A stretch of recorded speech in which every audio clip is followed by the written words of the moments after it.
let's do some tradition, because Ghana's development has somehow been hindered by a combination of factors, including the many chieftaincy disputes recorded across the country. Most of these conflicts have claimed many lives and destroyed properties.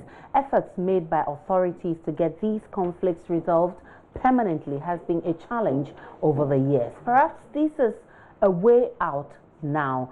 Akwamu who have been in conflict for decades have found a way to resolve their differences. What did they do right, and how can we replicate this in other chieftaincy conflict zones? We'll explore this in a bit when Nana Nsakwao joins us in the studio. But before then, here are excerpts of a deba held by the chiefs and people of Akwamu.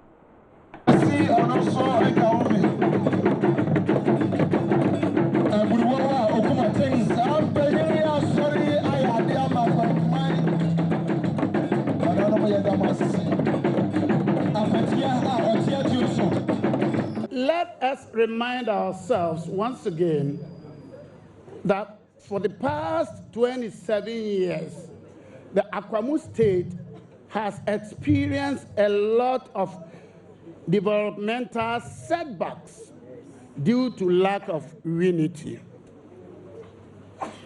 This statement in our developmental history has denied Akwamu our rightful place in the history of Ghana.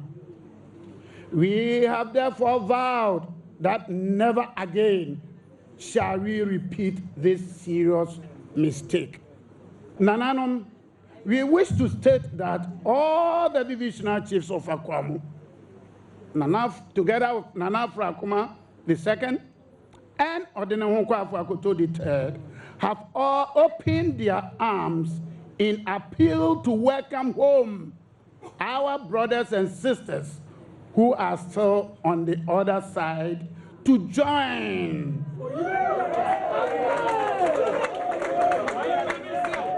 To move Akwamu forward in peace and unity. We want to take this opportunity to applaud Abriwetia Loaf Ajosum for the bold decision she took to disjoin from a purported motion to appeal to the Supreme Court after the National House of Chiefs judgment. Nananom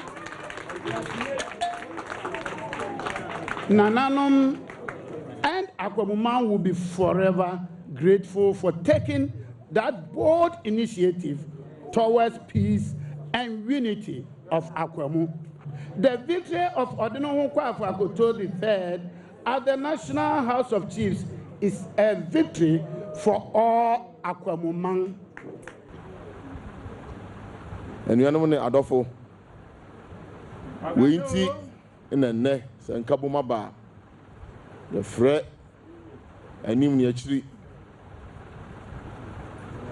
Benkum and in fact, Ubi Biara, a straw and a fem. So Ubiara Mra, na Akwamu, young Kambum, young Fanko Yanim.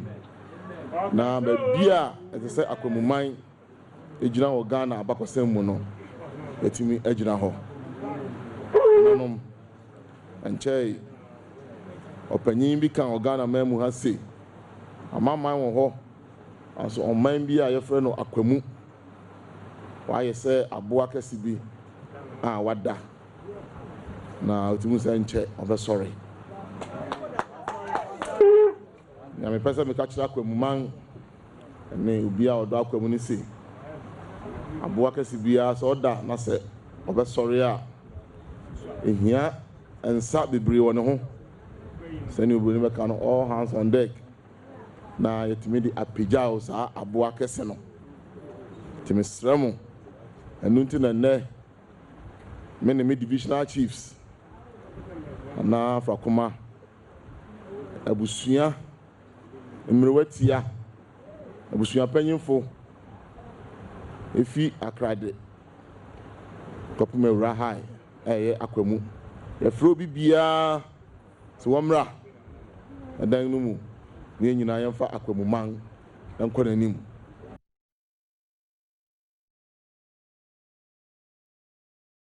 Chief of Akwamu Edumasa and Jase of Safoman Akwamu, Nana Nsakwa the fourth is with me in the studio. Nana, good to see you. All of a sudden, my titles have doubled, isn't it? And when I move from this side to this side, and the titles. Thank you very much, Aisha. So that's just a brief of what really, how it all started and how you managed to broker this piece. Well, last Akwesida was very, very significant for the state of Akwamu. Now, bear in mind, the Akwamu is the first dynasty. I mean, they've had this current stool, since 1501. Wow. And Harry, and installed on it was Ajin Kokobo since 1501. Okay. So it's an old state, an old stool, and very powerful. Now they have what they usually call the two gates, so the two main houses who would produce an heir for the stool. Yeah. So you have the Ya Ansa and the Ya Butwe. Currently, the chief on is from the Ya Butwe stool, right? Okay. So when the previous chief died, previous that was in 1992. From the Ya Ansa clan. From the Ya Ansa clan. Mm. No, he was from the Ya Butwe clan. Okay. Yeah, that's 1992. The Ansa people produced the heir, and there was misunderstanding. Yeah. So he passed and left after, I think, somewhere in 2010. So Ya Butwe came with another candidate, and the Ya Ansa people said because there was some rift with their candidate, they felt it was time for them to still produce an heir, which didn't go well. Didn't go well. I mean, I'm trying to be very diplomatic because now there's peace, so I don't want to bruise any sores. But I mean, for 27 years, this battle has raged.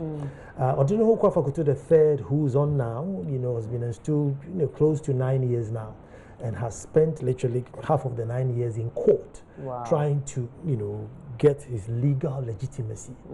And it has cost the state a great, great deal.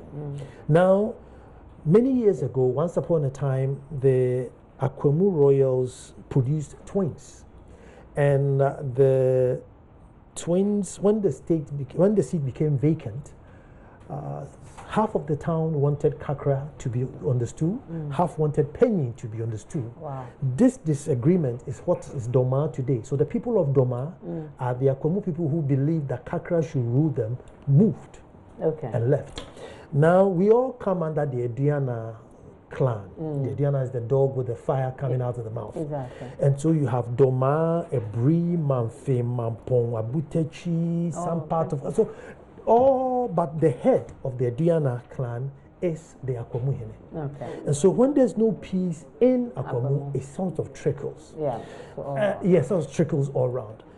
Now they had to assemble, eminent chiefs. Jankwesi from Ebri, Nana Sansasreku from Manfe, Nana Ututu Penyi from Mampong, Nana Kwame Sechia Bebiu Abutechi. These are all Aduana chiefs who happen to be the nephews of the Akwamu Hene. Okay.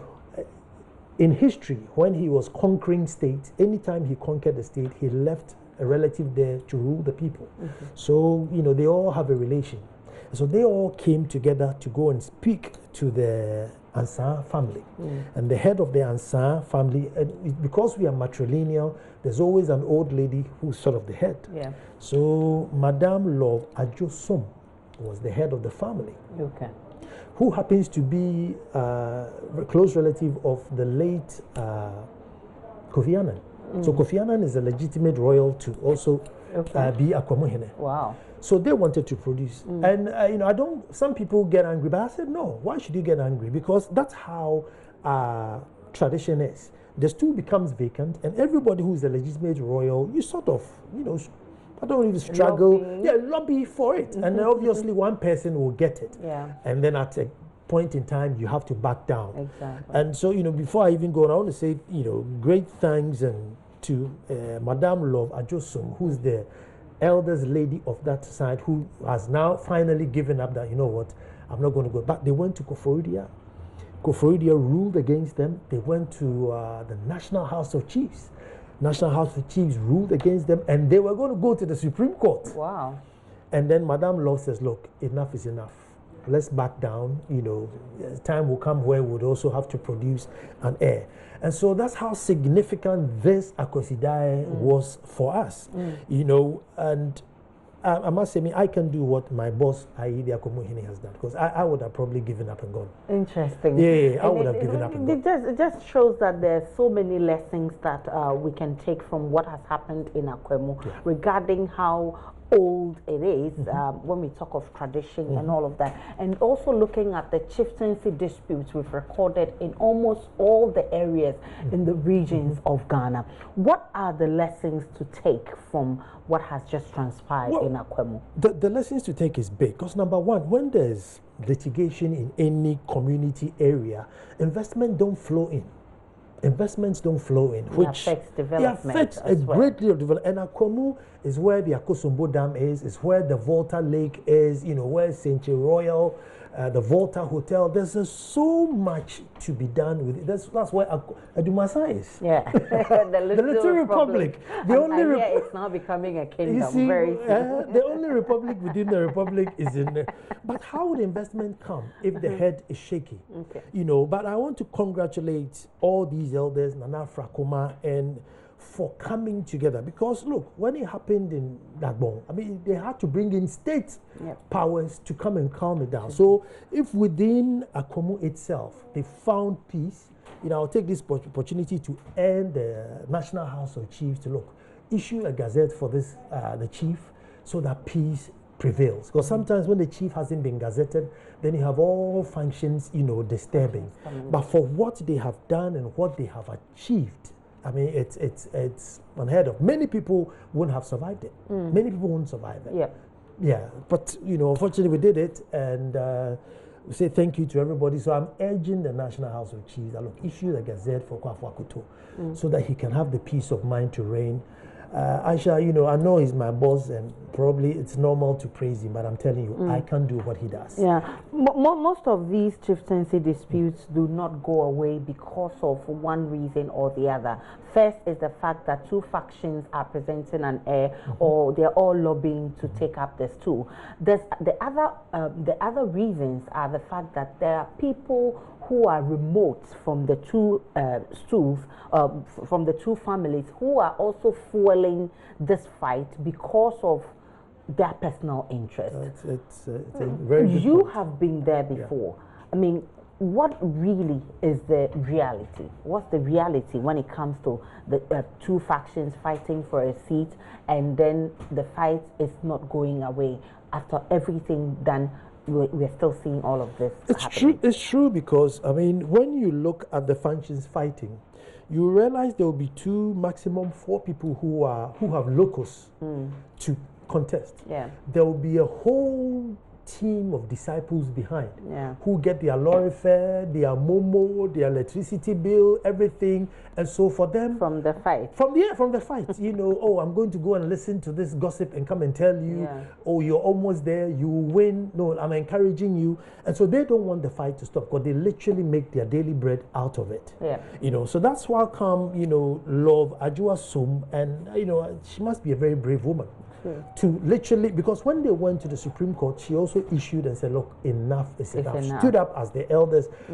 It takes a very brave woman to do that. It takes a very brave woman. Because there's family pressure. You know, there's family pressure. I mean, even with politics where it's ballot boxes and it's clear, when the leader wants to stand down, look at the pressure he gets, like, you know, don't stand down. Here, there's no ballot box. We are all legitimate for the stool. How do you go and give up? But, you know, still she came and she declared, you know, she got a mic and said, listen, I want peace for Akwamu. I have, you know, thrown in the white towel. Let Kwafu Akoto reign and let there be peace. And, you know, there was tears. You know, when it happens this way, the people who are mostly affected are the subjects, not the people seeking to rule. The subjects who will be ruled are the mostly affected. And then you mentioned it earlier that it stalls development. Investors do not want to come to the area and all of that. So in all of this, does the subject have a say? And how do they handle such situations so that those up there who are creating this confusion will get a signal that the people do not want this, we want peace? You see, the subjects have a say. But then if, let's say, Aisha, I disagree with you, but you are going to court, there's nothing I can do but wait for the court process to finish. Yeah. I mean, so it's not like we're fighting in the roads or you are attacking the palace or something. But this actually started somewhere before it even went to court. So it could have even stopped at that point before somebody even taking it up to court. If the subject had something to say or they had a role to play in telling the people that, listen, this is what we want. We don't even want to go ahead with this whole noise. It's interesting you raise that point. There are 6 pillars that constitute together to install the Akwamu Hene. 6 pillars. You have Afrakuma, you have Adontain, Chidom, Benkum, Nifa, Kronti, Osumenya. All these pillars, as I'm speaking to you, have never ever rescinded or said they don't support Odenehu. So it's signed and sealed. Okay. However, there's somebody who is also under constitutional rights says that, look, I'm going to the law court. You can't stop them. Definitely. And those things still hinder progress. So yes, there's no violence, there's no brutalities going on, but somebody is going to court. And once there are court cases pending, you know, you invite an investor, say, oh, there's a seafront or there's a riverfront in Akwamu, let's go. No, there's dispute there, I won't go. You know, and then in that case, there isn't much you can do about it. Yeah. But all the pillars swore, installed the man properly. And that's what was said in court in Kufuridia. Again, it was said in court at the National House of Chiefs that, listen, the Queen Mother and all the divisional chiefs have installed this man. So, you know, in support. So there's not much you can do. No. You know, there's not much. But when it happens like that, the citizens just have to sit back and hope to God that it ends as quick as possible. It ends as quick as possible. And I can imagine the joy in Akwamu right now as they smoke this peace pipe. But of course, I indicated earlier that in all the regions in Ghana, we've experienced chieftaincy disputes. For all the other regions that have different cultures, different traditions, how do we replicate this example, this shining example that Akwamu has set, so that they can also follow your steps to end some of the conflicts we're seeing in other regions? Well, whatever your beliefs, religion, customs are, there's one principle that runs across. There is no peace without sacrifice. You will never achieve peace if you won't sacrifice. So somebody should sacrifice. And maybe whoever sacrificed should be compensated, you know, one way or the other. But without sacrifice, it's almost impossible to achieve peace. So my message to everyone, you know, traditional or non-traditional, but seeking peace, there should be sacrifice. But seeking peace, there should be sacrifice. And you heard it right from Nana Ansakwa the fourth, the Chief of Okuma, Akwamu Edumasa, and Jase of Tafoman Akwamu. And he's telling you this: you need to sacrifice to get peace. You can put the dates there from Nana Ansakwa the fourth. Thank you so much, Nana. Thank you too, Aisha, for passing through.